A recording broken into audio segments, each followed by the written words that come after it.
2026 தேர்தல் தேமுதிகவிற்கு ஒரு அக்னி பரீட்சை என்றே அரசியல் வட்டாரங்கள் மதிப்பிடுகின்றன.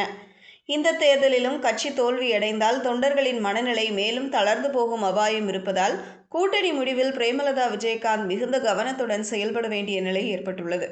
2024 மக்களவைத் தேர்தலில் விஜயகாந்த் மறைவால் உருவான அனுதாப அலை தேமுதிகவிற்கு ஓரளவு சாதகமாக அமைந்தது. இருப்பினும் விருதுநகர் தொகுதியில் விஜயபிரபாகரன் மிக குறைந்த வாக்கு வித்தியாசத்தில் தோல்வியடைந்தது கட்சியின் தற்போதைய நிலையை வெளிப்படுத்துவதாகவே பார்க்கப்பட்டது. அதே நேரத்தில் பல தொகுதிகளில் தேமுதிக வாக்குகள் அதிமுகவிற்கு மறைமுகமாக பலம் சேர்த்ததும் அரசியல் கணக்கில் கவனிக்கப்படாமல் இல்லை.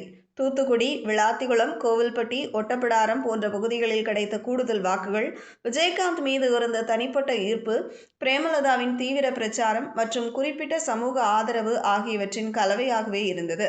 தென்காசி, ராஜபாளையம், சங்கரன்கோவில் போன்ற பகுதிகளிலும் இதுபோன்று தேமுதிக வாக்குகள் கூட்டணி கட்சிக்கு ஆதரவாக மாறியதாக அரசியல் பார்வையாளர்கள் கூறுகிறார்கள்.